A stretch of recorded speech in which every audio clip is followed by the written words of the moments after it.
Hello, everyone, and welcome to another episode of the Business Growth Show, where we talk about all components of business and how to utilize them for exponential growth. My name is Athin Cassiotis. I'm a serial entrepreneur, international speaker, business growth strategist, coach, mentor, and consultant, and I help business owners grow, scale, cut costs, and increase profit. And today, I have an awesome guest. He's a serial entrepreneur, business growth expert, professional speaker, author, elite business coach, and the CEO and founder of BX Networking, the fastest growing business networking across the globe. He has founded many other businesses, including Alderton Enterprises, Integrated Workforce Solutions, as well as a number of 6- and 7-figure startups. He was named Business Person of the Year in 2015, New South Wales Business Leader in 2016, and finalist of the Australian Business Entrepreneur. BX Networking was a finalist in the Telstra Business Awards in 2018 and 2019, and was named New South Wales Business Leader in the New South Wales Business Chamber Awards in 2019. Welcome, Matt Alderton, and thank you for being on my show. Oh, thanks, Athin. Great intro. Thanks very much. You're very welcome, mate. I love to start with a lot of energy in the show, and I'm sure it's going to be an awesome show with you here today, mate. So you're a very successful entrepreneur. So for those people who don't know who you are, please introduce yourself by telling us about you and your journey. Lovely, thank you. Look, I guess you throw the word success in there, and I'll tell you a bit about where I've come from and what I've done. And I know that success only happens through challenges and adversity, as well as having some wins. And I feel as long as you're having more wins than challenges, then that leads you on a path to success. But I've been in business now for 2004. I kicked off my first business, which was a Subway restaurant. Prior to that, I was retail hospitality for most of my life, working corporately for other organizations in different roles. But kicked off my first business back in 2004, which was a Subway restaurant. And I chose the Subway system because it was a franchise, and I actually was still working corporately while I was building that franchise. But I wanted something that had the systems and the processes to run the business, so I didn't have to do all the work to create those systems and processes, and it would run without me. So I recognized through the previous work that I'd done how valuable systems and processes were in business. And I wanted a business that had that ready to go. So it was basically a turnkey operation. It was great. I learned so much. I opened 4 other Subways in that time. I actually owned a couple of video stores, and I owned a couple of cafes as well through that period of time. So I had, I think it was 9 or 10 retail shops. You think I'd remember 9 or 10 retail shops during that period of time from 2004 to 2018. 2019, actually, I sold my very last shop. So I opened through that period of time, 2004 to 2019, I opened a bunch of shops. And by 2019 in February, I sold my last one, and I sold a video store. That was the last business that I actually sold. And can you believe that you could actually sell a video store in 2019? Tell you what, a good time to get out of retail was 2019, because there's probably a bunch of retailers and hospitality businesses that wish they weren't in business during 2020 and 2021, that's for sure. In fact, I did a lot of work helping people in that industry that I knew negotiate with landlords and stuff like that through that time, because it was a pretty horrible time to be in retail and hospitality. But that was my predominant focus, was in those businesses. But what I tended to do was I was very solutions focused. So I was always looking for ways that I could make my businesses run better by trying to link the technology and automation side of things with the way I was operating my businesses. So one of the businesses I started back in 2004, 2005 was a business called Integrated Workforce Solutions, which you said, Athin, in the beginning of the introduction. So IWS was a business that I kicked off back actually in line with my own businesses. And the whole fundamental purpose behind it was to give transparency around the rostering and payroll of retail shops, because, with a number of different businesses, it was getting hard to sort of control that cost. When they're operating across the expanse of Sydney, you're talking to, there's no Zoom, there's no Facebook back then. Let's just put that in perspective. So the transparency and the communication around rosters and payroll and the costs of running the wages of the business was hard to sort of manage with multiple different stores. And, team members were putting on extra staff because they thought they were busy or whatever it was. And so managers would be making these calls, and there was no transparency around it. So there has to be a better way of doing this than, just relying on humans to make decisions about what's best for the business. And now, yes, human intuition is an important element. But if they've got some algorithms or some computer modeling that helps them with this, then surely we're going to make better decisions. We're going to run more efficient businesses, and we're going to make more profit. And profit is the reason that businesses exist. They exist to make profit, to reward the business owner for the efforts, the risk they take going into business. We pay ourselves a wage to run it, but we should be taking a profit as a reward for the risk that we take.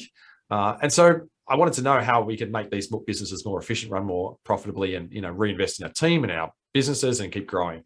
And so I actually looked online for it, but I couldn't find anything online that would do anything remotely like what I needed to do, except for one solution, which was a timesheet solution on a website that you could manually input your timesheets, and you could export that as a CSV off the internet and load that into your payroll. And I thought, okay, this is like kind of where we're going, but I need the front end built.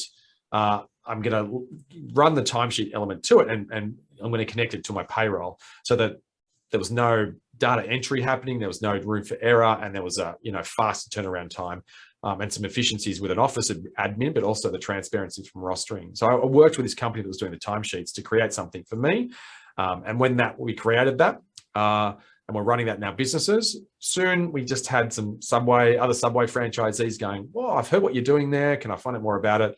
And before long, it was starting to get a life of its own. And so we built that. Long story short, we built that over a number of years, and I had a couple of key team members that I brought on in the early days. So 2006, 2007, 2008, I brought two key people on. One was an ops guy and one was a sales guy, and they were instrumental in growing that. So probably the best decision I ever made was those two people and bringing those into the business, because a gun salesperson grew the business, and the gun ops person actually just ran the business. And through that time, that ops director actually became the CEO, the managing director of the business in about 2012, 2013. And in 2015, we did an equity raise to really, sink some serious money into the business. And this is like, and I talk about IWS because it's probably my greatest achievement in terms of businesses to date. And it, has a financial number that you can attribute to the success that it actually had. So, fast became a 7-figure business, but then we did the equity raised several $1 million, brought on some investors into the business with that equity raise, paid ourselves out a little bit of money as well with the watering down of those shares, and then wanted to grow that business. And the whole concept was, hey, we're going to sell some shares. We're going to greatly increase the value of those shares that we still got beyond what we had as an original value. And that's exactly what happened. And very excitingly, it was a 5-year embargo. None of us were allowed to sell shares or take a dividend or anything like that. It was all about the growth of the business. And in that 5 years, we continued to grow the business. And the guy that was the ops guy that became the CEO, he was fundamental in the growth of this business with the new equity partners we brought in. One of those was in and operating as a managing director as well, and grew that, over the next 5 years. And last year, very excitingly, we had a goal of either selling to a public company or becoming public ourselves. And we had a public company that bought the business, 100% of the business from all of us last year. And we settled last year, which was really exciting for a solid 8 figures. So a pretty exciting outcome for something that was just an idea that was created for myself and my businesses, to turn that into something that's worth over 8 figures that had a value that was worth and recognized for that. It's pretty exciting. But I kind of always did that. And I had I created another app called AutoFast, which was an ordering app for cafes and restaurants, and did all sorts of stuff like that. So I've always been like an ideas man. But I saw, how hard retail and hospitality was. I was, 9 shops, 200 team members working for me, open almost 24 hours a day, 7 days a week. It was a killer. And I was approaching 40. And I know what you're thinking, 21, 22, what is he? But it's the Zoom filter that gives that away. But at the end of the day, I was approaching 40, and I felt like I can't see myself working in retail and hospitality for this much longer. Even though I wasn't behind the counter, I was like the stress of 7 days a week and 200 team members, 90% were aged between 15 and 25. That had its own elements of challenge. But I just couldn't see myself doing it for, the next 10 years. So I thought I need to start and build an exit strategy into what I was doing here. And I started selling off the businesses and started focusing more on the education side of small business, which is what I loved. Like I loved 200 team members. I spent more of my time educating and training team and working with them and working on leadership. And I was really passionate about leadership. And in 2014, I teamed up with a guy called John Maxwell, who's a leadership coach in the US.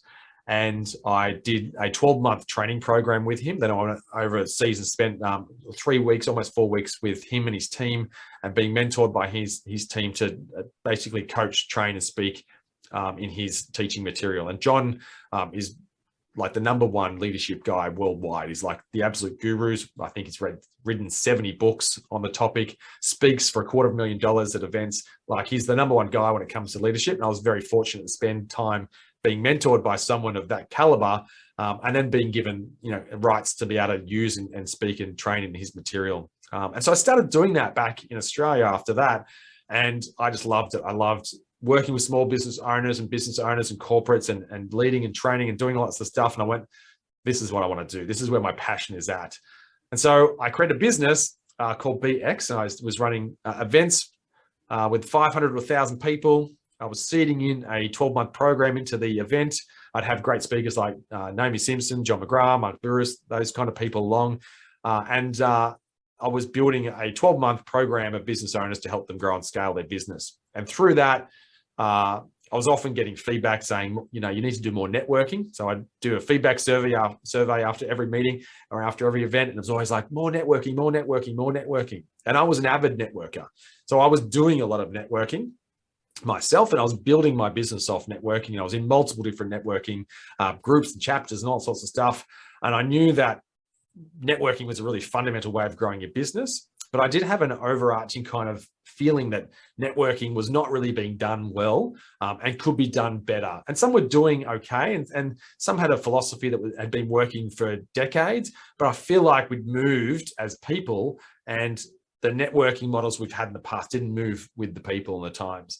So I thought, wow, I wonder if I could do something myself. And I actually decided not to, and I'd focus on what I was doing, because one thing I had learned over a decade or so of being in business, that the more I was focused on something, the better the result. Splitting your focus across multiple businesses actually diminishes your overall result. Doesn't matter how good your team is, how good you are. When you're 100% focused on something, the results are just naturally better. So I decided that I wasn't going to do that until a little networking group in Sydney then said to me, they had about 75 members. They'd actually grown it to a couple of hundred, 280 members or something like that. But it had dropped back to about 75 members. And they said, look, we're actually going to walk away from this. We would like to sell it if we could, but we just don't want it to disappear into nothing. We really would like someone to, take it over and continue to grow the business again. And I thought about it, and I actually said no the first time. And then they came back and we talked about it again. And I bought it for a certain amount of money, and I then, harnessed all of our attention and effort into growing it, thinking that it'd be a great sales funnel and marketing funnel for the overall BX business. And within 12 months, it became bigger than the overall business in terms of networking. We doubled the group sizes. We're up. It started about 8 groups. We got over 20 groups. And now we're over 60 groups in Australia. We've got, groups in the US and New Zealand, and launching in Canada in September. And there's even a couple of spots in Europe that are coming up at the moment with some licenses and stuff as well. So it's just gone nuts over the past 5 years, even through COVID has been crazy. But, that is absolutely where my passion is. And it hasn't changed, because I talked about that I loved networking. I loved leadership, and I loved the education side. And even though BX is a networking organization helping people market their business, my passion is education. And so I've continued to invest in the education element to BX for our members. And some people will tap into it and some people won't. But what I used to charge $12,000 a year for in our program is now available to all of our members for less than $1,000 a year. So it's quite, I don't even think people realize the value of what's behind the networking that we've actually put into it, because that's where my passion is. My passion is actually helping people grow and scale their business. Networking is an element of that. Education is a massive part of that.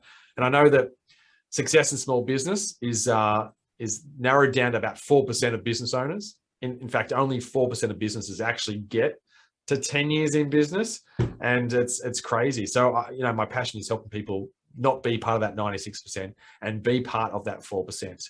And I know I've rattled on for some time, and I did start talking about success and adversity in the first element. And I will just say that I've given you all the stuff that looks really rosy and really glorious and great, and that, might go, wow, he's had a lot of wins.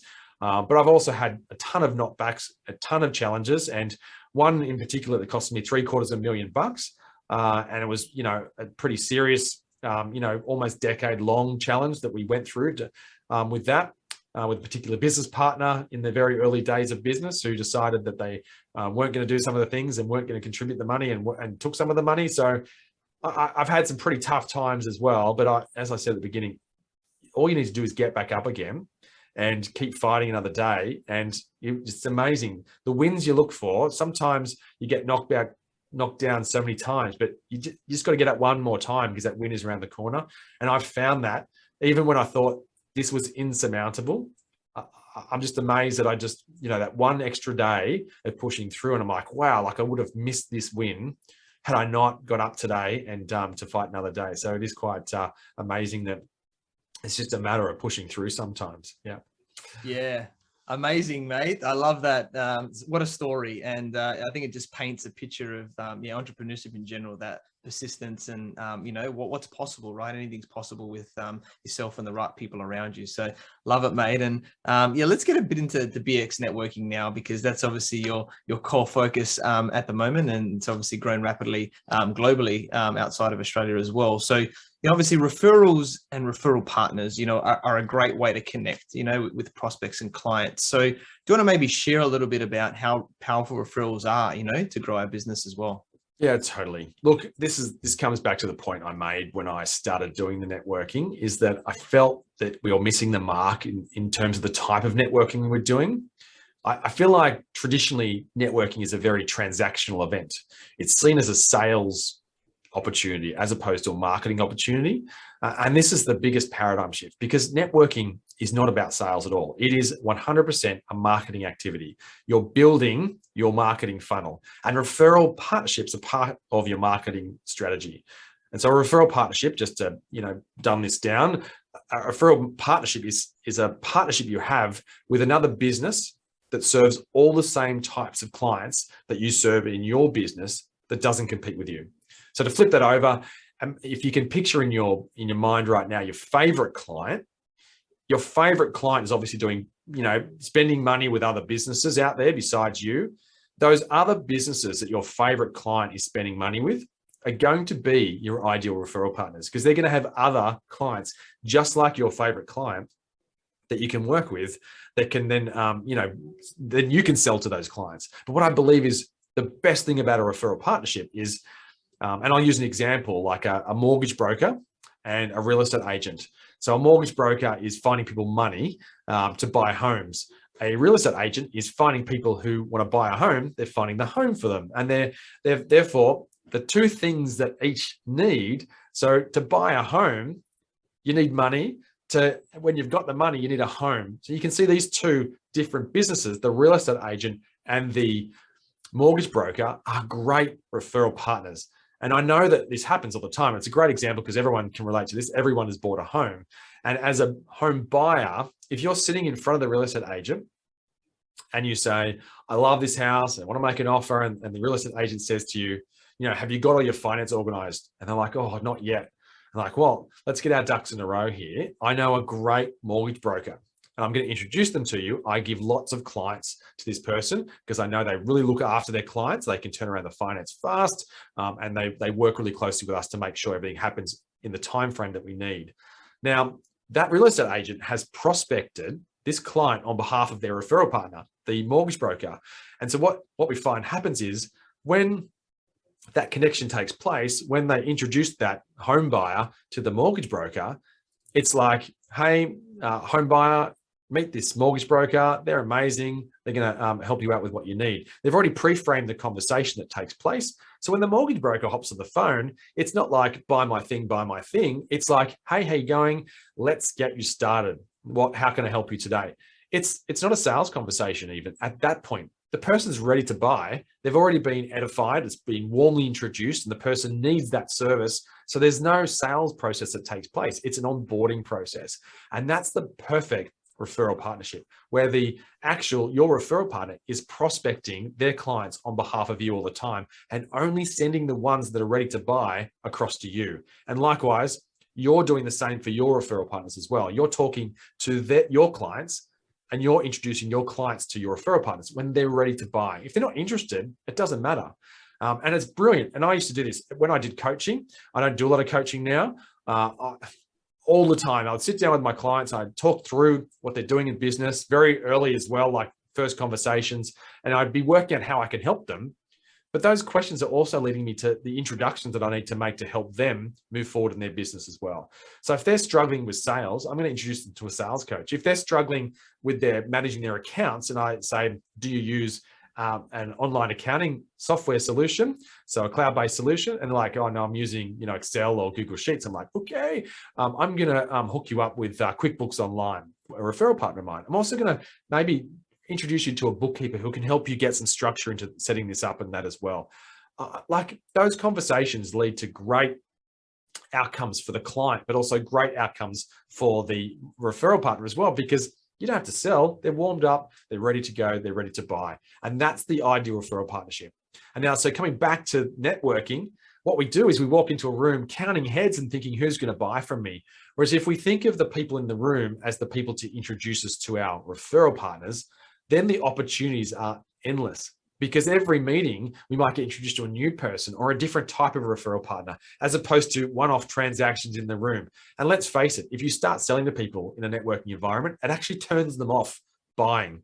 Whereas if you build the relationships and you ask to be connected with people like your referral partners who you're going to help, they'll be happy to make those introductions. And likewise, as you develop the relationships, people buy from people they know, like, and trust. So what happens is, as you develop the relationships in the room, people then seek you out to buy from you when they need your services, as opposed to you flogging your products and services at every networking event, hoping that people will buy from you. That's limited and actually burns your contacts in the room.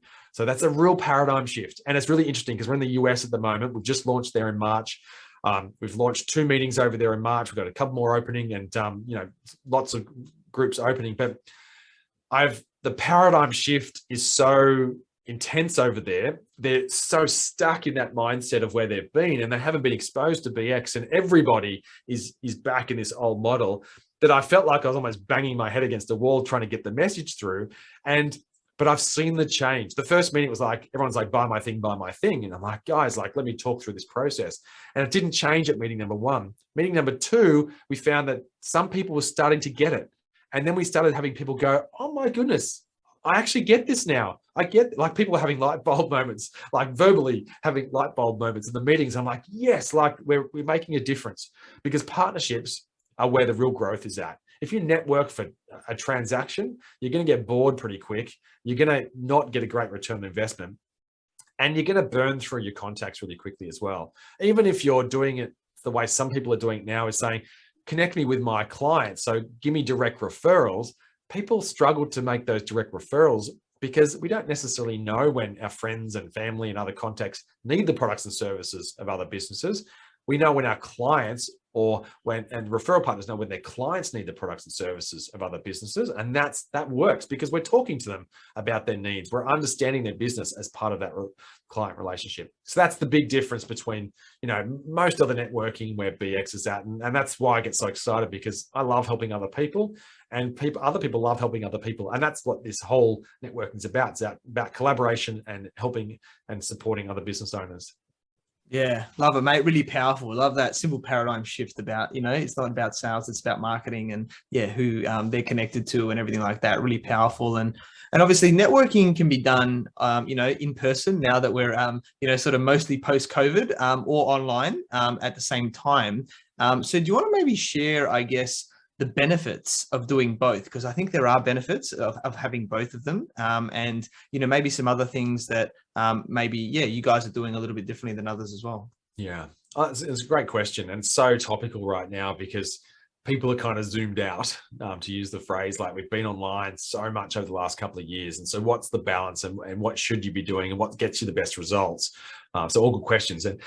And we've been online with BX now since 2018. So we're running one global event, and really it was Australia because we didn't have any other groups around the globe. But every now and again, we have someone just pop up from around the place, Hawaii and one from China, and like just random places. But predominantly it was Australians, but it connected up our global community, our Australian community, as well through our online events. So we just ran a meeting like we did in like the face-to-face, ran that online. And we had that running once a month. And so we had a refined process. It flowed nicely. We get, a regular bunch of people along to it. Different people each month would come along. So we kind of had that experience, but Zoom was pretty limited in 2018. It's come a long way in the last couple of years, that's for sure. They probably had a few more people using it though over the last couple of years, so they probably could reinvest a bit more of that money in the product. Because the stuff that they've implemented is phenomenal compared to where it was in 2018. But still a great product for what we had.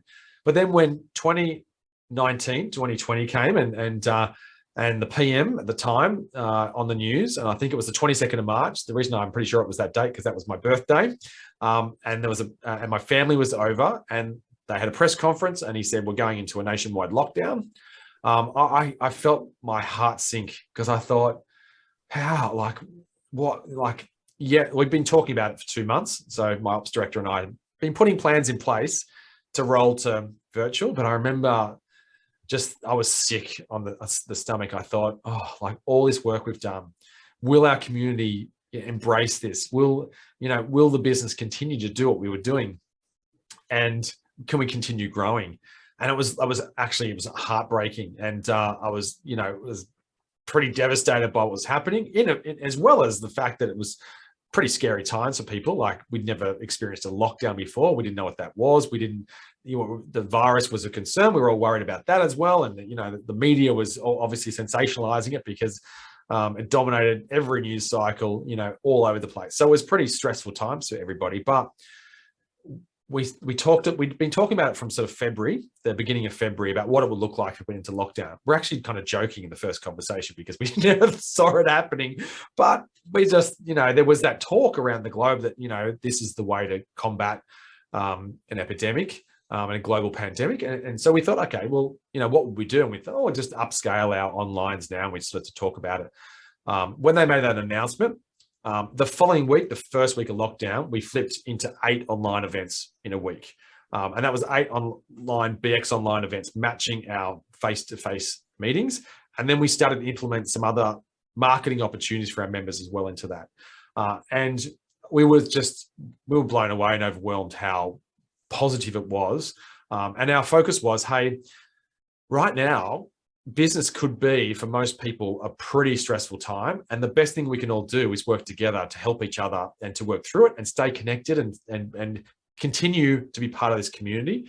And it was overwhelming, the positive comments and the feedback and everything that came off the back of the pandemic in terms of how we were able to bring our community together and the online events. People had never been along to an online event.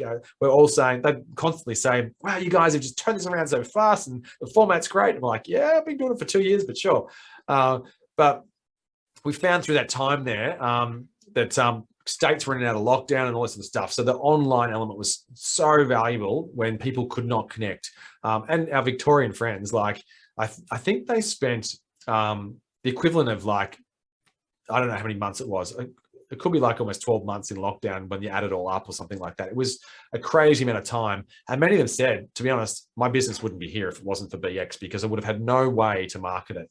I would have had no way. I wouldn't have been in front of people. My mental health is better because I had the community around us. So I feel really proud that we're able to do that for our members and the community. And we opened it up and it was free to attend and lots of the stuff. So it wasn't like, we'd obviously lost we had no event revenue happening. We obviously had our membership revenue, which was, pivotal to keep all of our employees who work for us, continue to keep them paid.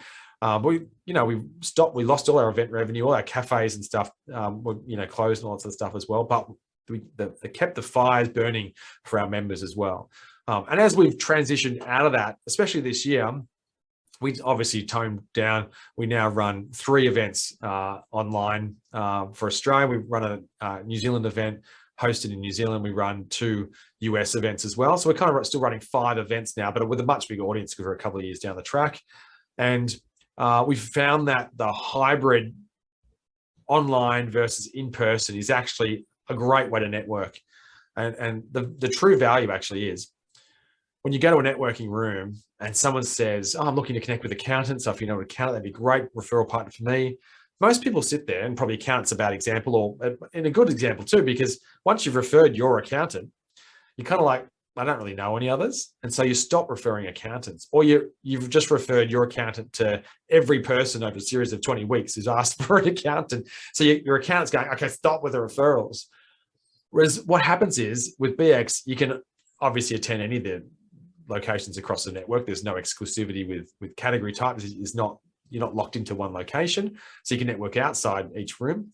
But the online community is not only beneficial to help you build your connections, it actually helps you connect with people that you can connect back into your local rooms as well. And this was like we didn't really consider this benefit, but what people are saying is they get an online event, they meet an accountant in Perth, and then accountant in Perth, has met people online. They've got their local network in Perth, but this person might be in Victoria. So when they go back to their meeting in Victoria and someone says, I'm looking to connect with an accountant as a referral partner, they go, oh, I met, Joe Bloggs online the other day. I'm just going to introduce them. Now, Joe Bloggs goes, oh my goodness, I can't believe someone thought of me outside of the online in their local meeting and made that introduction. It was a great introduction. And all of a sudden, that person's been online and has been introduced to someone somewhere else because they've thought of them outside of the online meeting. So all of a sudden, we're thinking of people outside of those direct locations.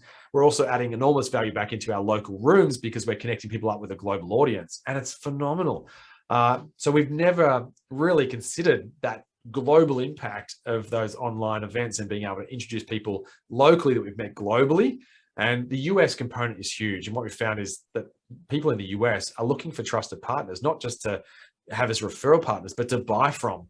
And so the Aussies that have been on these US calls are going, man, I'm picking up clients off these online. So these Americans actually are going, I love what you do. I want to buy what you do. Let's talk about that. And some Aussies have picked up some pretty big business off the back of some of these American businesses that are on these online as well. So it's amazing. But the hybrid model is the way to go. That's for sure. Don't just do one. Try and do offline and online and bring the two together, because that's where the real power is at. You make yourself so valuable in your local rooms and your online rooms when you're making those connections happen on a regular basis. Yeah, love it, mate. Really powerful points there. And I guess, when we're in the rooms, or whether it's, in person or online, how we're interacting and introducing ourselves, to people is really important as well, right? Because we've got to make sure that, we want to give a great impression, right? An immediate as well as lasting impression on people and stuff like that as well. So do you want to maybe share a little of some tips or something like that to make sure that, we connect with people really well to give us that, great connection and referral partners? Totally. Yeah. And we've got a framework that we help people with as well. And when guest book into meetings, we send you that framework in advance so you can have a look at that, because we know that the number one fear of most people is speaking in public, public speaking. It's like, I'd rather die than public speak. So number one is public speaking. Number two is die when they survey people. And so that means that when you turn up to a networking event, the part you're most stressed about is introducing yourself.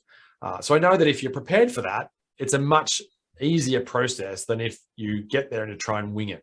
And I think winging it is not a good solution, because if you're not prepared, you're not going to get a result, or the result you're after. You're also going to appear unprepared. Now, some of us can just get up and talk off the top of our heads, and that's great. But I still believe if you've got a clear understanding of what you're after, and then for what you need to say to get that, you're going to get the result you're actually trying to attract, as opposed to, winging it and hoping for a result. And there's a structure that's really going to help guide that. So firstly, when you stand up, and at a BX meeting, it's 40 seconds, some networking 60 seconds, some 30 seconds. Sometimes at some events, if you're a guest, you're not allowed to speak at the event, so you can see what happens. At BX, everyone does 40 seconds. So whether you're a member or a guest, you get to enjoy the 40 seconds and hear from everyone as well, speak from yourself for that 40 seconds.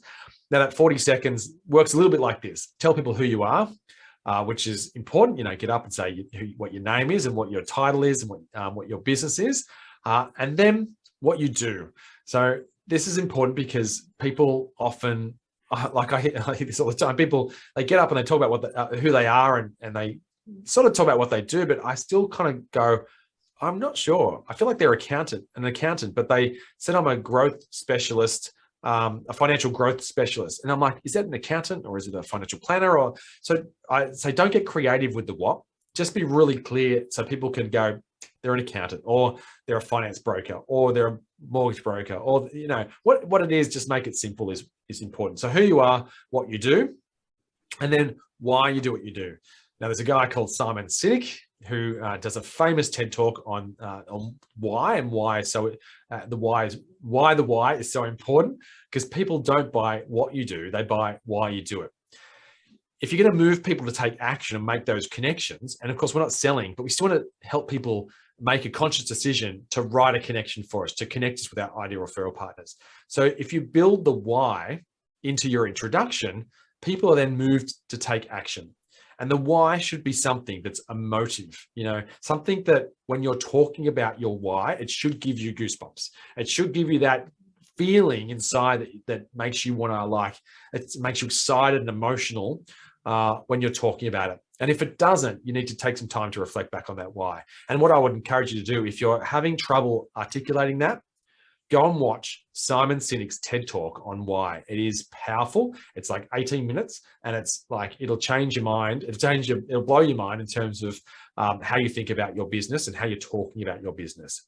So you're going to talk about why you do what you do. And then you can tell us who you're looking to connect with. So the who is your ideal referral partner. So most people, irrespective of how many times I think I've said this, but most people start listing out their ideal referral partners. So mortgage brokers and real estate agents and pest inspectors and this and that are great referral partners for me. The problem is the overwhelm for us when we're listening to that is like, oh, I know that. Oh, yeah, I know that person and that person. And all of a sudden they're overwhelmed with choice. And you really just want one connection for each person in the room. Or if you got one connection for some of the people in the room, that'd be fantastic. So if you start listing them out, you're going to get less. Whereas if you give one clear referral partner, you will definitely get a lot of referrals. So if you said, I'm looking today to connect to accountants. So if you know an accountant, that would make a great connection for me. And so people now go, okay, an accountant.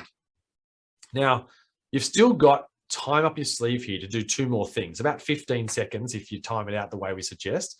Spend about 10 seconds telling people how you're going to help the accountant in their business, because people love to help people. We're inclined in nature to want to help other people. So give them a reason why you would want to make this connection, and that's how you're going to help this person. So I've been working with a lot of accountants, and what I'm finding is a lot of my clients actually need accountants, and I'm finding that lots of accountants have clients that need my services. And what we've done by working together, we've been able to help their clients do X, Y, Z. And people go, oh, great. That sounds like a great connection. I'm happy to make that connection. It also gives them time to think of the accountant they know that they can introduce you to. And then just 5 more seconds, you can then remind them who you are and what your business title again as well. Because what happens is you introduce yourself at the beginning, you tell them who you are, what you do, why you do what you do, who you're looking to connect with. They think of somebody and then they're like, oh crap, I've forgotten your name. And this happens because all that information overload, and they're like, oh, I've met this person for the first time. I've got a great intro and I've forgotten their name. So you wrap up with, so once again, my name's Matt Alderton. I'm from BX and I'd love a connection to an accountant today. Thanks very much. Sit in the moment or stand in the moment. And then you sit down once you've finished speaking, once you've had a couple of seconds between when you finish and that, to really center that last statement. And people will go, oh yeah, Matt, and then write down the name of the accountant. And then the next person stands up and talks. If you prepare that and you have that kind of structure to it and you rehearse it, you will absolutely nail your introduction and you'll get a handful of connections. But like I say, 21 times is my magic number. I say practice it 21 times and record yourself on your phone and then watch it back and go, oh, is that what I look like? Or is that what it sound like? Maybe I'll do that again a couple of times. But 21 times, that a number of repetition will cement it in your brain and make it more of a reflex as opposed to winging it. And so when you've done it 21 times, it'll be in your brain. You'll say it quite well after 21 times, but watch it on your phone so that you know what people are seeing when you're watching it back as well. But that's my top tips there. Yeah, awesome, mate. Thanks for breaking that down. And yeah, really powerful with those extra elements like the why and everything else, and those little tips. I'm sure that'll help a lot of people. And I guess, you talked about it earlier about coaching and mentoring, right? And I want to, I guess, hear it from your side of things about how important, coaching, mentoring has been for you in business, all over the years, and what it's helped you to achieve as well. It's a great question. And look, I can actually attribute my growth in business and personally to the people I've had around me. And I quote on a regular basis that we're the average of the 7 people we hang around with the most. So if we're not achieving what we want to be achieving, have a look at who you're hanging around with, because you're actually a direct reflection of those people that you hang around with the most. And so I'm fortunate I've got some great mentors and have had some great coaches in my life. Probably one person that has mentored me more than any is my wife. I believe we have great conversations, great, honest, open conversations about where we're at personally in a really positive, supportive way, but in a real way. And I think it's really important to have someone in your life that is 100% honest, authentic, and and with you, but in a trusted place. And so we have great conversations about with challenging conversations sometimes, but great conversations. And I think that's really important. But also, I've always looked to surround myself with great people as well. And I mentioned John Maxwell, who is a coach and mentor of mine, who has worked with me predominantly in leadership, but just anything that he says, I hope is sinking in via osmosis, because he's phenomenal. There's another gentleman that I've had the great privilege of mentoring with as well, and his name's Steve Lowe. He runs a company. He's the managing director for Precedent Productions. They run the local business awards and the Australian Business Champion Awards. I entered the awards many times over the years, and you mentioned a couple of them that we won as well. And so I built a relationship with Steve by just being at these events. And after a while, Steve said to me, look, you're winning them all. I think it's time to stop entering and start judging them. We'd like to actually invite you to become a judge in the awards. And I'd like to catch up with you on a more regular basis. I think that, just through knowing you and what you're doing, I think there's some great synergies there. And so we caught up, and he's like, actually, I don't do this for basically anyone. I've only ever offered this to one person before, but I'd love an opportunity to mentor you in what you're doing, because I believe that what you're doing is creating a massive difference. And I think that we're aligned in that purpose. So I'd like to help you achieve more in your business. And he's a very successful person at what he does and has built an incredible organization. So I was like, yep, sign me up, whatever I need to do. So we would catch up once a month, and it was, whether you call it coaching or mentoring or whatever it was just, once again, surrounding myself with someone who's had more success than me and learning from the wisdom that they have and running ideas past them. So he's been a phenomenal influence in the way BX has been shaped. And one other person, and there's been a number, your father and people like that who are in your life. It's so essential. But one other man that who I have incredible respect for and has an incredible business himself, actually bought into BX in 2020. So he saw in me and BX an opportunity to align with what he was doing, and bought into BX. And he actually bought in a share of BX back in 2020. We'd started that conversation in 2019. He's bought into BX. We signed contracts on the 27th of March, 1 week into lockdown. Now, any sane person would have just gone, you know what, I'm just going to hang back a little bit and see where this goes. And he said to me, he said, Matt, I believe in you and I believe in BX, and I'm not looking at this in the next 6 months or 12 months or 2 years. I see the opportunity as well beyond that. And I think that together we can create some amazing things. And I want to help you live out the vision you have for BX. And so Dale Beaumont, who's that person, he has been, his company Business Blueprint is about 12 or 13 years old and is the #1 training organization in Australia for small business. In fact, they do what I actually started doing with BX. So we probably were slightly competitive in nature in the first instance, but we've moved past that, obviously. Well, BX has moved past that and is now, networking based. So we're so collaborative in what we do. But he's, to have Dale around me, and just to have that person who I could go, this is a decision I want to make. Can I get your viewpoint on it? And Dale's gift is not saying, this is what I think. It's asking great questions. And I think great mentors and great coaches their skill set is not telling you what to do. It's eliciting from you what you know is the right thing, even if it was not what you actually intended in the first place. But by asking great questions, you come to the realization yourself half the time of what needs to happen.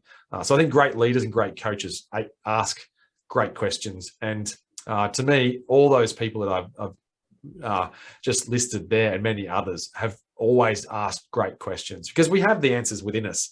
It's just sometimes it's hard to get those answers out on your own. And I've many times you're like, just give me the answer, man. Like, I just want the answer. I know that I know it, but I just want to hear it from you. But coming to that realization yourself is more powerful than being given the answers. And so, yeah, mentorships and coaching is so crucial to that growth, personally, as well as in business. And you can't do it alone. That's why BX works, because we're a community of like-minded business people who we can talk to. But then looking to people outside of yourself who are doing more and being more and achieving more than you, ask them if they'd be prepared to catch up with you online or in person on a regular basis for a period of time, because you'd like to get their wisdom and garner their wisdom. And many will say yes. Yeah. Love it, mate. It's so powerful to get an insight into who's helped you along your journey and the powerful of what's got you to where you are today. And so much value has been shared today. And I guess as we're wrapping up now as well, I'd just like to ask, what one key piece of advice would you like to give all the entrepreneurs once you're listening today? Yeah, I think to really circle back to that, who you spend your time with. So I know that, I just talked about some great mentors and coaches and how the positive impact they've had on my life and my business. However, other relationships can really drag you down as well. And so they're average, right? So if we're surrounding ourselves with great people, fantastic. But you only need one bad person, whether they're a team member or whether they're in your network or whether they're in your life in some way, who doesn't add value. So there's some people that add value to our lives and they have a positive impact. There's some people that subtract from our lives and they have a negative impact. And there's some people that have a positive, like an exponential benefit. And there's some people that have a, divide element to our lives. So we've got to surround ourselves with the right people.